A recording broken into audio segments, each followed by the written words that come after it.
حسبي ربي جل الله ما في قلبي غير الله نور محمد صلى الله لا إله إلا الله.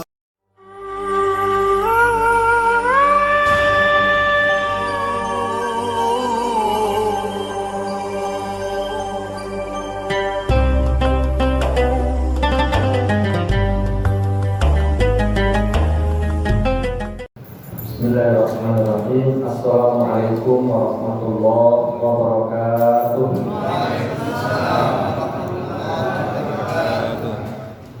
Innal hamdalillah nahmaduhu wa nasta'inuhu wa nastaghfiruh wa nastahdihi wa na'udzu billahi min shururi anfusina wa sayyiati a'malina. May yahdihillahu fala mudilla lahu wa may yudlilhu fala hadiya lahu. Asyhadu an la ilaha illallah wahdahu la syarika lahu wa asyhadu anna Muhammadan abduhu wa rasuluhu alladzi la nabiyya ba'dahu. Allahumma shalli wa sallim ala hadzal nabiyil karim sayyidil awwalin wal akhirin Muhammadin wa ala alihi wa sahbihi ajma'in. Allah Ta'ala fi kitabil karim a'udzu billahi minasyaitonir rajim. Qalu subhanaka la ilma lana illa ma 'allamtana innaka antal alimul hakim. Wa qala aidan wa qur rabbi zidni ilma. Amsayna ala fitratil Islam wa ala kalimatul ikhlas wa ala dini nabiyyina Muhammadin sallallahu alaihi wasallam wa ala millati abina Ibrahim hanifan muslima wa ma kana minal musyrikin. Allahumma inna nas'aluka khayra hadhihi al-lailah fathaha wa nasraha wa nuraha wa barakataha wa hudaha wa na'udzu bika min syarri ma fiha wa syarri ma ba'daha. Allahumma anfa'na bima 'allamtana wa 'allimna ma yanfa'una wa zidna ilma. Ma'asyiral muslimin wal muslimat, bapak-bapak, ibu-ibu, seluruh jamaah Masjid Jami Al-Furqan rahimani rahimakumullah, khusus para ustaz, para imam, juga para pengurus masjid. Semoga kita semuanya senantiasa diberikan rahmat oleh Allah Subhanahu wa taala. Pertama, kita bersyukur kepada Allah Subhanahu wa taala atas segala nikmat, segala karunia yang Allah limpahkan kepada kita semuanya. Dan kemudian yang kedua, tidak lupa semoga sholawat dan salam senantiasa Allah limpahkan kepada uswah hasanah kita, suri tauladan kita, Nabi Muhammad sallallahu alaihi wasallam, serta para keluarganya, para sahabatnya, dan orang-orang yang senantiasa mengikuti sunnah-sunnahnya.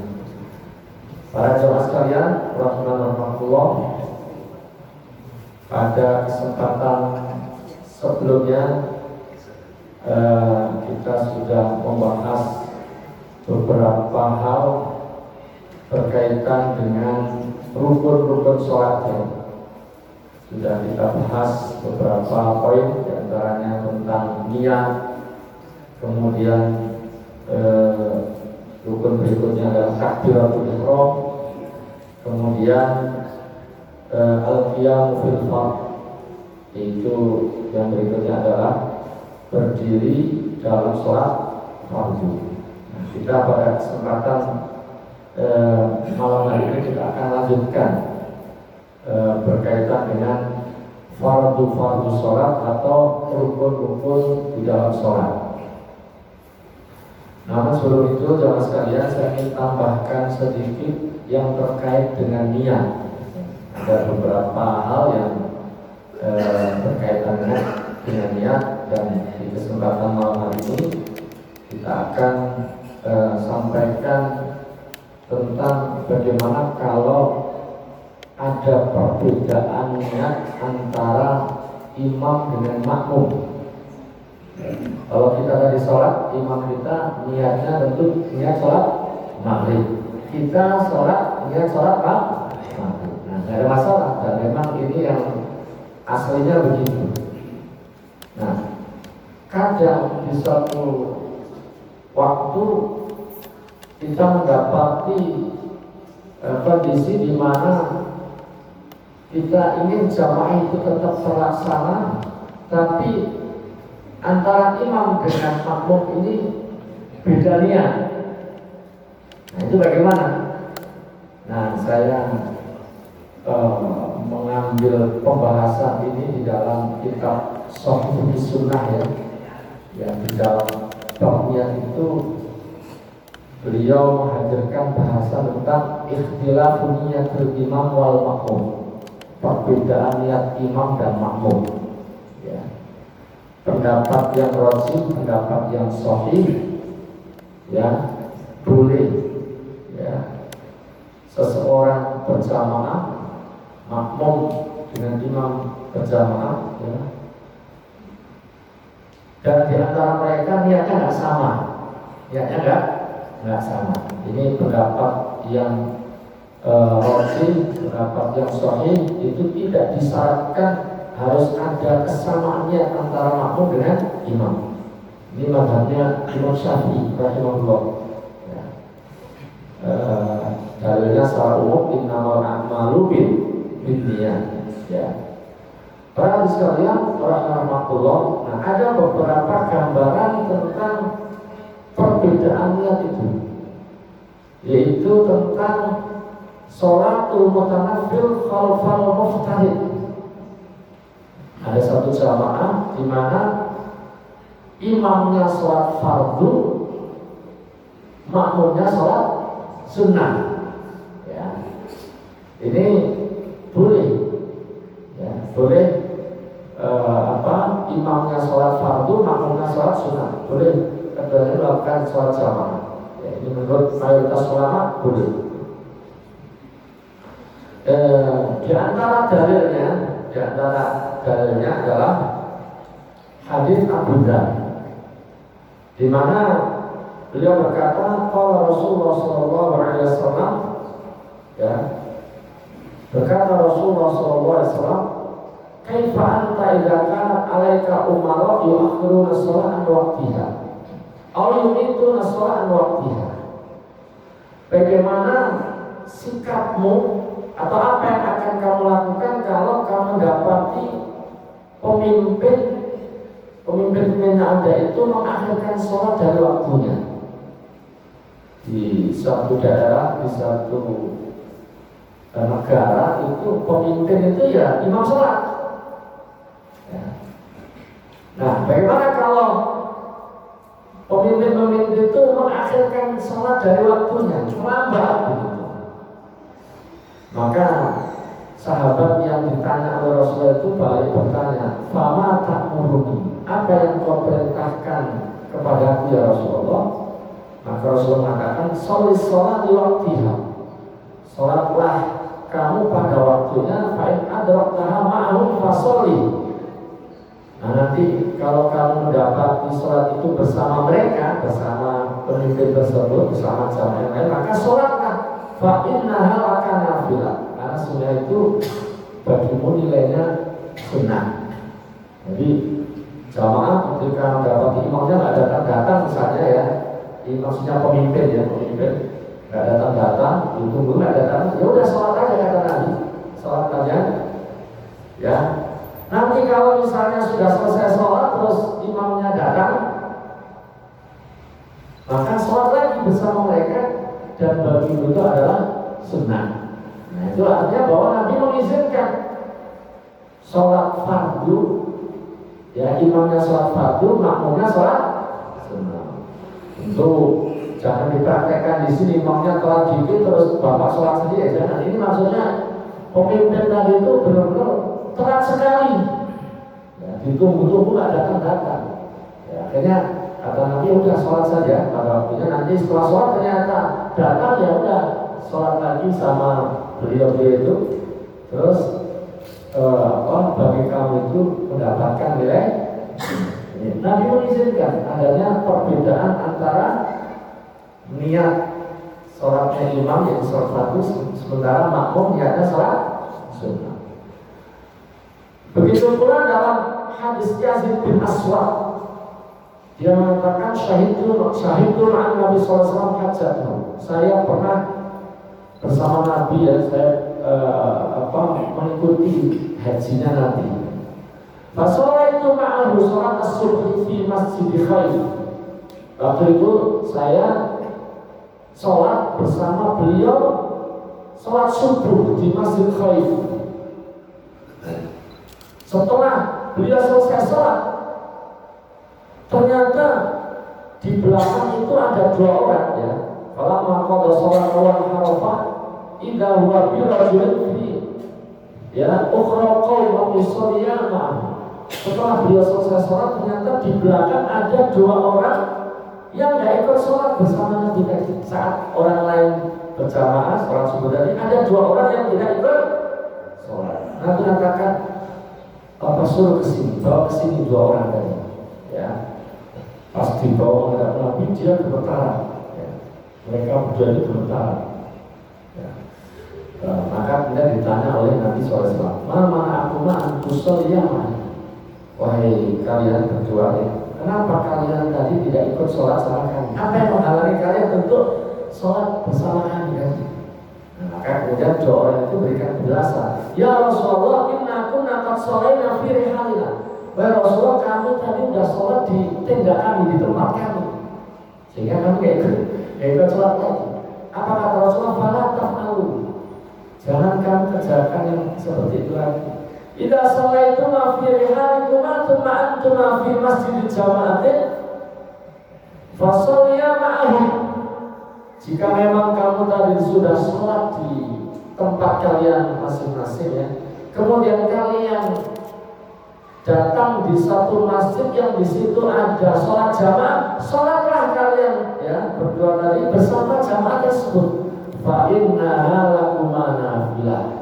Maka sesungguhnya kalian dapatkan nilai sunnah. Jadi itu juga menunjukkan atau menjelaskan kepada kita, pertama bahwa boleh, ya, boleh apa? Boleh perbedaan niat antara niatnya imam dengan makmum. Imamnya sholat fardu, makmumnya sholat sunnah. Jadi tidak mesti sama. Ini tentu menunjukkan betapa jamaah itu sangat penting untuk selalu dilakukan, meskipun bedanya, bedanya.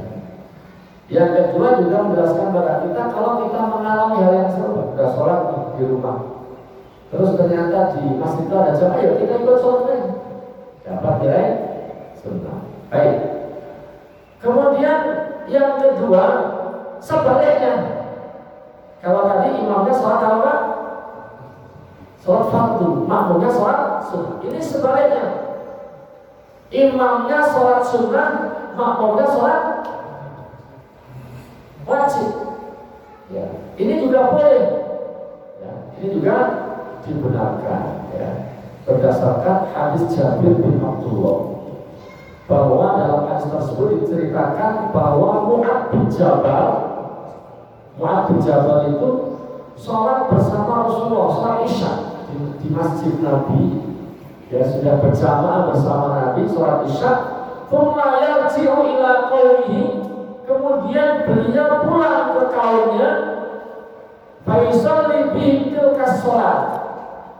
Kemudian Mu'adz yang sudah sholat bersama Nabi tadi itu menjadi imam bagi kaumnya, orang-orang di wilayahnya tadi, ya. Nah, dan para ulama memberikan penjelasan bahwa sholatnya Mu'adz tadi sholat sunnah, sementara jamaah sholatnya sholat fardu, sholat wajib, ya. Ini menunjukkan boleh. Maka ini juga menjelaskan kepada kita semuanya, kadang-kadang ada di antara jamaah bapak-bapak itu nggak ke masjid, alasannya apa? Ngimamin apa? Saya nggak ke masjid, saya jamaah sama apa? Sama istri dan anak saya. Jadi saya jamaah di rumah. Sebenarnya semangat untuk menegakkan jamaah di rumah bersama keluarga tidak harus menghalang ulangi tetap sholat jamaah di masjid seperti yang dilakukan oleh siapa? Mu'adz bin Jabal tadi. Sholat fardunya, sholat isya bersama Rasulullah, berjamaah bersama Rasulullah, terus nggak sholat sunnah di masjid tapi segera pulang. Nah istrinya nunggu, keluarganya nunggu di sana untuk diimami. Nah imamnya yaitu Mu'adz itu menurut berdasarkan para ulama sholat sunnah sementara makmumnya sholat wajib. Ya. Nah jadi bapak-bapak kalau misalnya mengalami kondisi serupa, istri nggak bisa ke masjid karena satu hal ya, maka ya nggak apa-apa, nanti bapak-bapak sholat di masjid terus pulang, segera pulang. Nah biar keluarga di rumah juga dapat nilai sholat jamaah, bapak menjadi imam, itu boleh ya, seperti hadis Mu'adz tadi atau apa yang dilakukan oleh Mu'adz bin Jabal tadi. Para hadirin sekalian rahimani wa rahimakumullah. Kemudian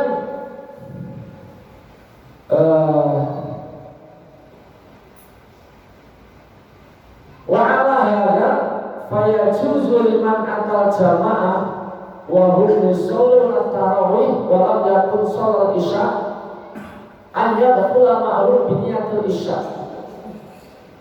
Fa idza sallama al-imam min rakatain qama fa atamma sholatahu munfaridan aw qama li ba'di salat fa idza qama al-imam ila rakatain ba'dahuma ittama bi masallahu wal ula aula wallahu a'lam.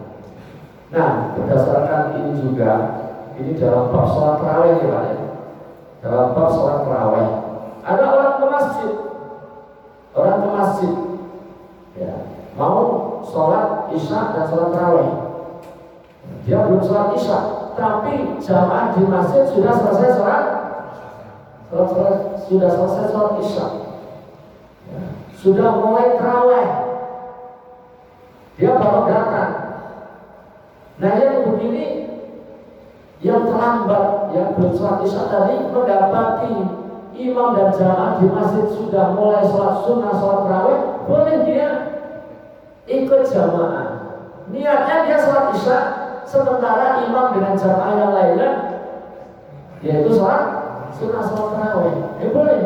Nah tinggal nanti begitu imam salam, misalnya dia mendapati 2 rakaat ya tinggal nanti begitu imam salam dia berdiri lagi menambahkan 2 rakaat lagi. Ternyata hanya mendapat 1 rakaat, ya tinggal menambahkan berapa? 3 rakaat agar tetap dapat jamaah. Itu termasuk juga yang demikian ini bisa kita lakukan, kita praktekkan dalam hal seperti itu. Baik, jelas sekalian rahimahullah. Kemudian yang berikutnya, kemungkinan perbedaan niat imam dengan makmum itu adalah sama-sama sholat fardu, cuma beda jenis sholatnya. Beda jenis sholatnya ya. Misalnya imamnya sholat asar, makmumnya sholat zuhur, mungkin ya Pak? Mungkin kita safar terus mampir di masjid, kita belum sholat zuhur, kita datang di masjid itu pas jamaah sholat asar. Nah, begitu itu kita bisa tetap berjamaah meskipun beda niat. Cuma dalam bab ini ada penjelasan, ada tambahan penjelasan. Kalau sama-sama rakaatnya nggak ada masalah, oke ya. Nah, ada kalanya beda rakaat, beda jumlah rakaatnya.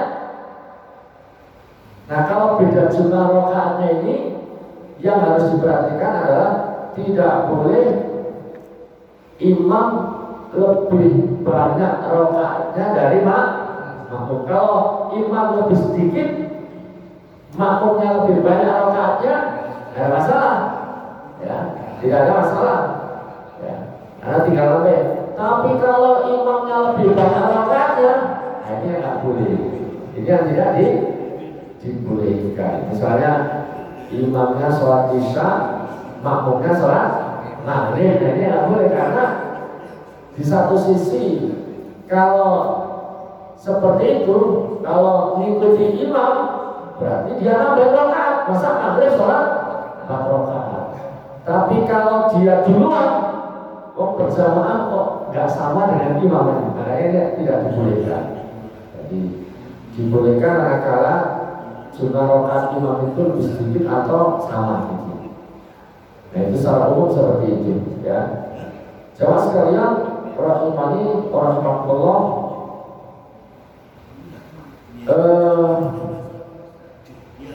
kemudian ada juga fenomena perbedaan niat tadi itu adalah antara orang yang sholat sempurna 4 rakaat dengan orang yang qashar. Antara orang yang sholat sebagai mukimin ya, mukim, kita ini mukim ya. Nah dengan orang yang musafir, nah, ini boleh nggak jamaah? Boleh. Yang satu musafir, yang satu tidak musafir, ini boleh melakukan jamaah. Nah kalau yang jadi imamnya itu adalah musafir, imamnya musafir saja datang ke masjid ini seorang musafir, lalu siapa misalnya? Ustaz siapa yang diundang ke sini tapi dia dari kota lain, kan dia musafir, terus kita minta dia jadi imam sholat isya misalnya, kurang mau ada pengajian. Nah, seperti itu boleh nggak? Boleh. Kalau beliau jadi imam boleh, karena musafir sholatnya 2 rakaat. Bahwa Bapak Ibu sekalian, saya musafir, isya ini saya sholatnya qashar 2 rakaat. Berhubung Bapak sekalian adalah bukan musafir, nanti begitu saya salam, nambahin sendiri juga, nambahin masing-masing. Nah, itu boleh seperti itu. Atau sebaliknya, beliau musafir tapi disuruh diminta jadi imam. Yang afdal itu imam rawatibnya. Nah, imam rawatibnya nggak apa-apa.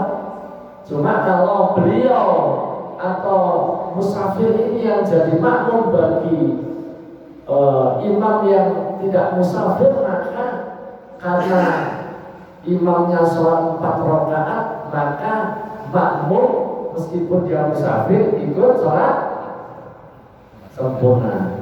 Nah, ikut sholat 4 rakaat.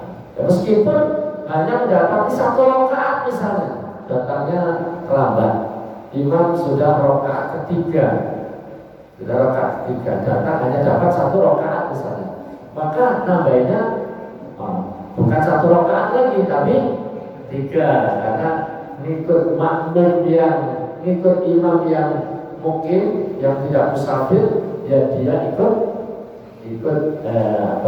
sebagaimana dia tidak musafir. Jadi ini menunjukkan pentingnya berjamaah, sehingga betapapun bedanya itu dibolehkan.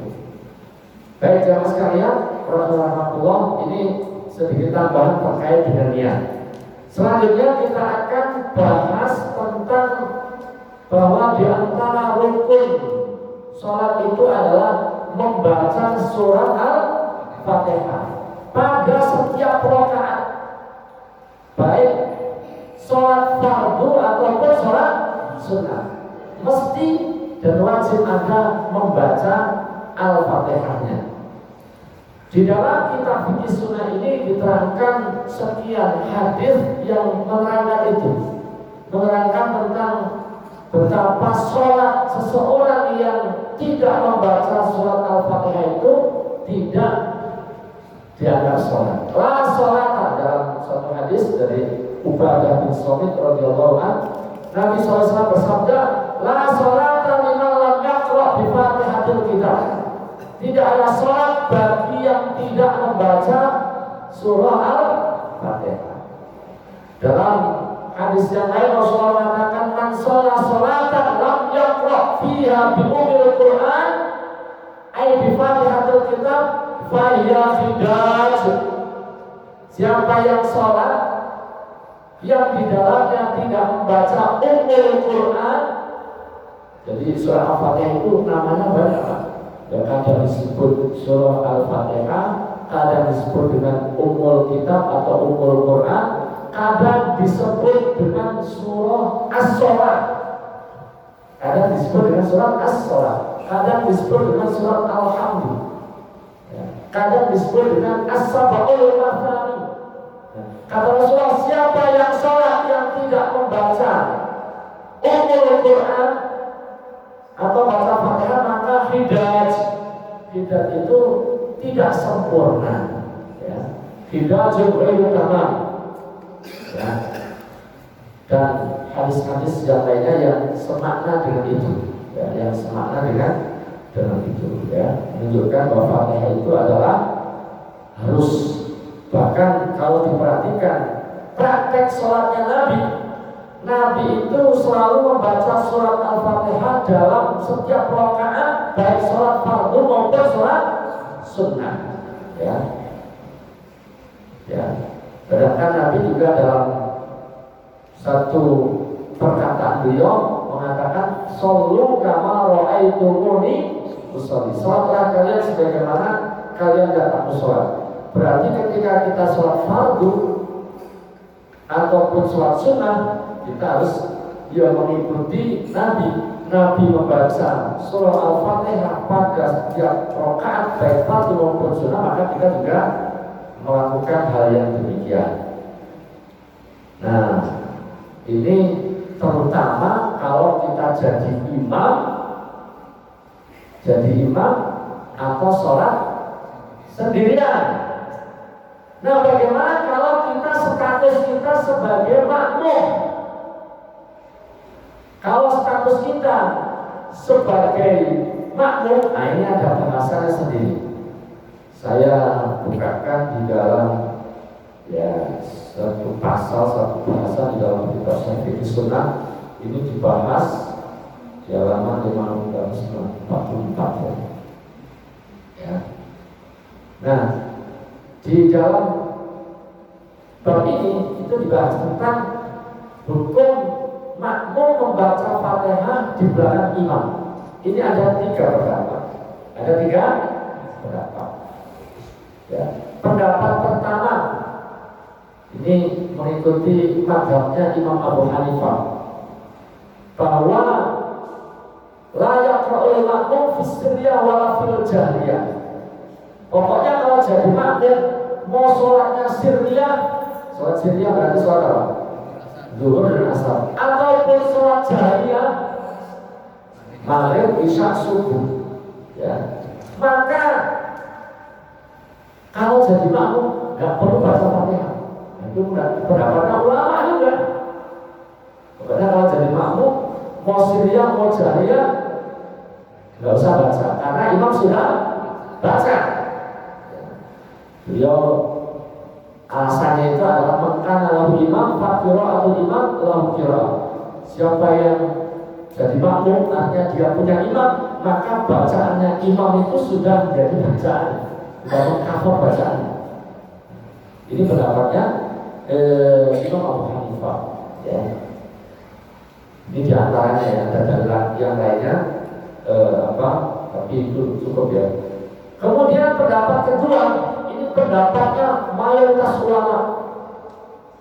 Pendapat mayoritas ulama mengatakan yaqra'u fis sirriyah dunal jahriyah.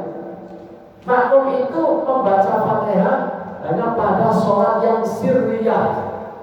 Sholat apa? Sirriyah.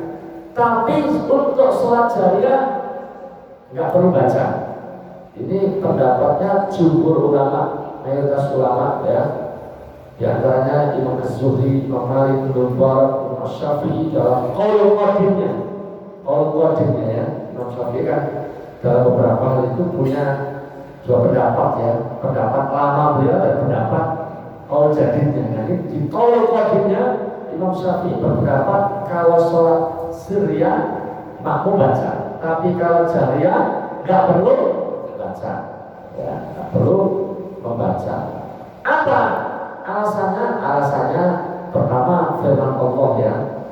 A'udzubillahi minasyaitonir rajim. wa idza quri'al Qur'an fastami'u lahu wa ansitu la'allakum turhamun. Apabila Quran dibaca, dengarkan, ya, dengarkan bacaan Quran tersebut dan diamlah. Suruh dengerin dan suruh diam. Nah, tentu di sini umum, baik di dalam sholat maupun di luar sholat, atau di dalam sholat. Nah, ini salah satu alasannya. Kenapa ketika imam baca, ya, termasuk baca Fatihah tadi itu dengan jahat tidak baca, ya, karena ada ayat ini, ya, ayat ini. Terus dalam satu hadis diterangkan tidak jilal imam, ya, innama jilal imam wa yu'tamma bisminya, imam itu dijadikan untuk diikuti. Fa'ilakan baru fakabir, kalau imam takbirlah. Nah, dalam riwayat itu ada tambahan wa idza qara'a fa'ansitu, kalau dia membaca diamlah. Nah, gitu. Ya, dan seterusnya. Baik, itu di antara alasannya. Kemudian pendapat yang ketiga, ini pendapatnya Imam Syafi'i dalam qaul jadidnya, pendapat terbarunya, ya, yaitu mengatakan yaqra'u fi sirriyah wal jahriyah wal budda, ya, mau sholat sirriyah maupun jahriyah, mau sholat jahriyah maupun sirriyah, artinya semua sholat, maka makmum wajib baca Al-Fatihah, ya, baca Al-Fatihah, ya. Ini termasuk pendapat Ibnu Hazm, Imam Syaukani, termasuk Syekh Utsaimin, dan menurut mu'allif kitab Sharh Sunnah, ya, ini pendapat juga, ya, bahwa beliau memilih merajihkan pendapat ini. Jadi penyusun kitab Sharh Sunnah itu merajihkan pendapat yang ketiga ini, bahwa jadi makmum pada sholat jahriyah maupun sirriyah wajib membaca Fatihah, karena hadis-hadis tadi, la sholat liman lam yaqra bi Fatihatil kitab, tidak ada sholat bagi yang tidak baca surah Al-Fatihah, dan seterusnya. Nah, artinya memang dalam bab ini ada khilafiyah. Jadi kalau ada orang yang ketika jadi makmum terus nggak baca Fatihah, ya mengikuti pendapat ulama yang meskipun jadi makmum, ya, yang sholatnya jahriyah, tapi kok tetap kita lihat dia membaca, yaitu juga mengikuti pendapat ulama semuanya ulama ahli sunnah wal jamaah. Dan yang bahkan tadi sebagai ulama merajihkan pendapat yang kedua, sebagai merajihkan pendapat yang ketiga tadi. Ya, paling enggak ketika kita memilih pendapat yang kedua, ya kita tahu, ya, bahwa itu juga pendapat ulama. Alasannya cukup masuk akal juga. Kalau kita baca, imam baca, kita baca, terus ayat tadi dikemanakan? Wa idza quri'al Qur'anu fastami'u lahu wa ansitu, dikemanakan ayat itu, kan disuruh diam. Ya, tapi kalau kita diam enggak baca, maka la sholata liman lam yaqra bi Fatihatil kitab, ini diapain, kan begitu. Jadi ini masing-masing memang punya argumentasi, ya. Tidak ada pilihan kecuali berlapang dada dengan pilihan tadi, ya. Ya, ada yang merajihkan pendapat ketiga tadi, ada yang mengikuti pendapat yang dia mengikuti. Ya. Kalau pendapat yang dia pendapat mayoritas ulama. Wallahu a'lam bishawab. Clear, Pak, ya? Nah, jadi seperti itu. Yang nggak benar itu bukan makmum, ya, sholat sendiri nggak baca, ini yang baca. Nah, ini yang ini. Kalau makmum tadi ada, bahkan tadi menurut pendapatnya Imam Abu Hanifah, pendapatnya tadi pokoknya jadi makmum nggak usah baca, gitu. Nah, dia pendapat ulama juga, bahwa karena ada hadis tadi bahwa kalau makmum itu bacaan imam itu sudah mengcover menjadi bacaannya, gitu, ya. Itu juga pendapat juga, dan itu ya ulama juga yang berpendapat. Jemaah sekalian rahimahullah. Baik, kita kembali kepada tadi bahwa membaca surah Al-Fatihah itu adalah termasuk rukun, ya, rukun khususnya untuk imam dan munfarid, untuk imam dan orang yang sholat sendiri. Ada pun makmum tadi ada paling tidak ada 3 pendapat dari. Nah, sekarang kita bahas tentang basmalah, tentang hukum membaca Bismillahirrahmanirrahim. Karena dari antara ulama menyebutkan bahwa ayat pertama dari surah Al-Fatihah itu Alhamdulillah. Ini juga perlu kita ketahui. Nah, kita sampaikan di sini bahwa para ulama, pendapat para ulama terkait dengan Bismillah ini, pertama adalah bahwa ittafaqal ulama ala annal basmalah ba'du ayatin fi suratin Naml. Para ulama sepakat bahwa Bismillah itu adalah bagian daripada ayat dalam surat An-Naml. Semua ulama sepakat. Ya, kita bisa lihat Pak ya, di dalam surah An-Naml, ya, surat semut, ya Pak ya, surat semut itu, surah An-Naml ayatnya ayat 30, ya, ayatnya ayat berapa? 30, yaitu menjelaskan surat Nabi Sulaiman kepada, bukan kepada semut, kepada ratu siapa itu? Nah, itu atau Bilqis itu. Nah, di isi surat itu ada innahu min Sulaiman. Sesungguhnya surat ini adalah dari Sulaiman. Wa innahu bismillahirrahmanirrahim. Nah, itu ayat di dalam surah An-Naml ayat 30. Semua orang sepakat bahwa Bismillah ini adalah bagian daripada surah An-Naml. Ya, itu clear, sepakat para ulama. Nah, yang para ulama berbeda pendapat itu adalah apakah Bismillah itu bagian dari Fatihah atau termasuk awal dari surat-surat yang ada. Nah, ini yang para ulama ikhtilaf. Ada tiga pendapat paling tidak. Pertama, annaha ayatul al-Fatihah wa min kulli suratin. Ya. Bahwasanya Bismillah itu adalah salah satu ayat dari surah Al-Fatihah dan salah satu bagian dari surat-surat yang ada, kecuali surat apa itu? Yang ada Bismillahnya At-Taubah atau surat Baqarah. Nah, karena ada pendapat ini, pendapat pertama mengatakan bagian-bagian dari surat Al-Fatihah, maka faqira'atuha wajibatun fil Fatihah wa hukmuha hukmul Fatihah fi sirri wal jahr. Maka membacanya juga wajib dibaca ketika membaca surah Al-Fatihah. Hukumnya seperti hukum membaca Al-Fatihah baik dalam surat sirriyah atau dalam surat jahriyah. Nah, dalil yang paling kuat dalam masalah ini adalah hadis Nu'aim. Ya, dia mengatakan sholaitu wara'a Abi Hurairah. Saya pernah sholat di belakang sahabat Abu Hurairah radhiyallahu anhu. Faqara'a, saat saya sholat jadi makmumnya Abu Hurairah itu, Abu Hurairah membaca Bismillahirrahmanirrahim, tsumma qara'a bi ummil Qur'an. Jadi beliau sebagai imam yaitu Abu Hurairah membaca Bismillahirrahmanirrahim, kemudian melanjutkan dengan baca Ummul Qur'an. Nah, hadisnya itu panjang. Terakhir Abu Hurairah mengatakan walladzi nafsi biyadihi, demi zat yang jiwaku berada di tangannya, artinya demi Allah, inilah asbahun sholatan bi Rasulillah, sesungguhnya sholatku itu paling persis dengan sholatnya Rasulullah. Nah, pas praktek sholatnya tadi itu beliau membaca Bismillah, ya, baca Bismillah. Nah, ini juga disimpulkan oleh para ulama seperti Al-Hafidz Ibnu Hajar dalam Fathul Bari-nya. Wa huwa ashab haditsin warada fil jahri, ya, wal basmalah. Ya.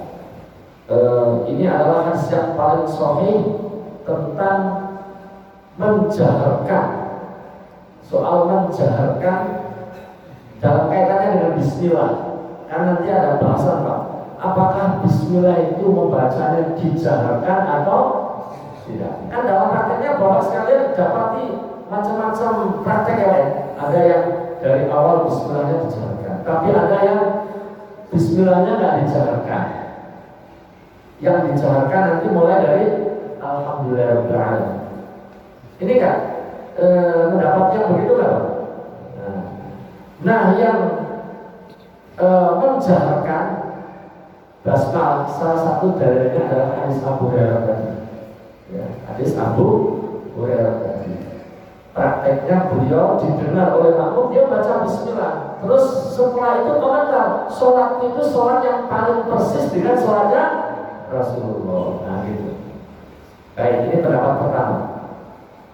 Pendapat kedua tentang bismillah ini, anaha ayatul mustaqillah, bahwa basmalah itu ayat yang berdiri sendiri. Unzilat min tayammum, diturunkan untuk tayammum. Tayammum itu sebagai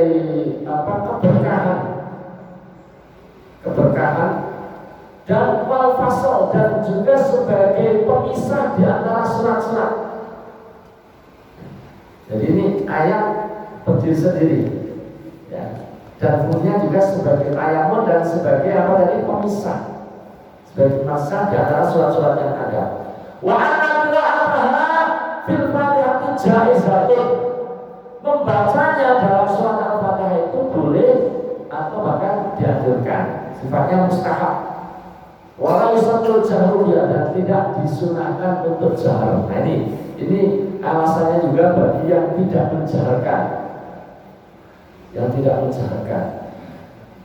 Lihat hadis Anas, berdasarkan hadis Anas bin Malik qala sholaitu khalfa Rasulullah SAW. Saya pernah sholat di belakang Rasulullah SAW. Wa khalfa Abi Bakar, juga saya pernah sholat di belakang Abu Bakar. Wa Umar wa Uthman, juga di belakang Umar dan Uthman radhiyallahu anhu. Wa kanu la yajharuna bi bismillahirrahmanirrahim. Mereka semua, yaitu Rasulullah, Abu Bakar, ya, Umar, Uthman, menurut keterangan dari Anas tidak menjaharkan bismillah.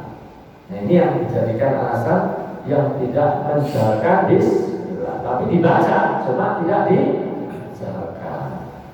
Ya, tidak dijaharkan. Jadi yang menjaharkan ya punya dalil hadis Abu Hurairah tadi, yang tidak menjaharkan juga punya alasan, ya, hadis Anas tadi. Ya.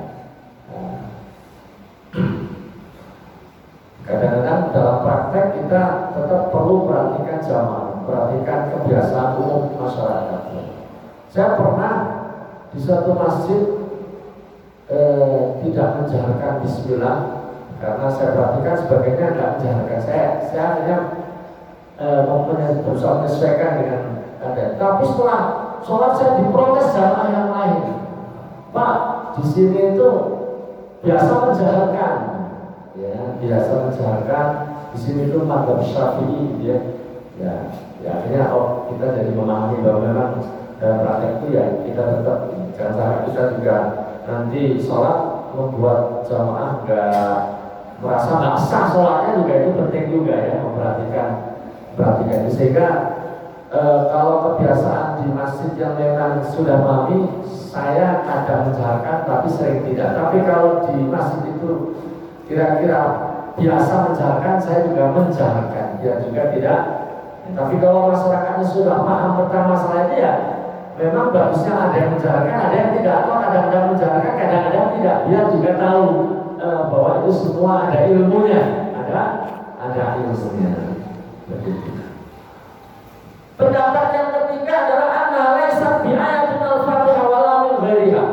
Pendapat ketiga ini malah mungkin Bapak sekalian sebagian mungkin baru dengar ya, bahwa bismillah itu bukan ayat dari Fatihah dan bukan ayat dari yang lainnya.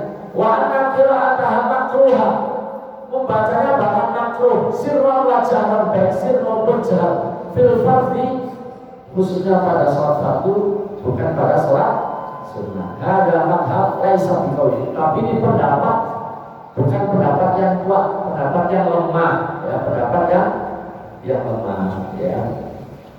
Wa qad jama'a Ibnu Qayyim bainal madhhabil awwal wa tsani.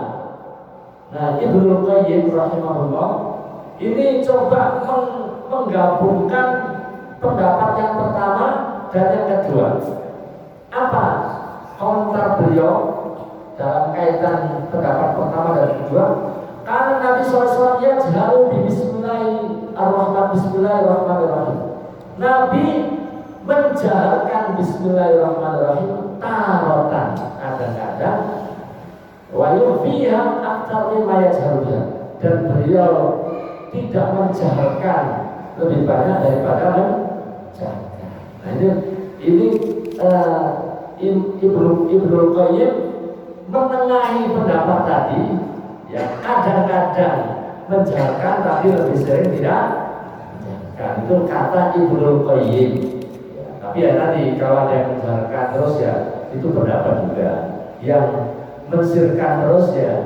Nah, pendapat Ibnu Qayyim tengah-tengah tadi, tengah-tengah, kadang menjaharkan ya lebih sering tidak menjaharkan. Walaupun awalnya jahar daimah, kata beliau yang tidak diragukan lagi adalah beliau tidak menjaharkan terus-menerus fi kulli yaumin wa lailah khamsa marrat abadan. Dalam sehari malam itu tidak menjaharkan secara terus-menerus ya.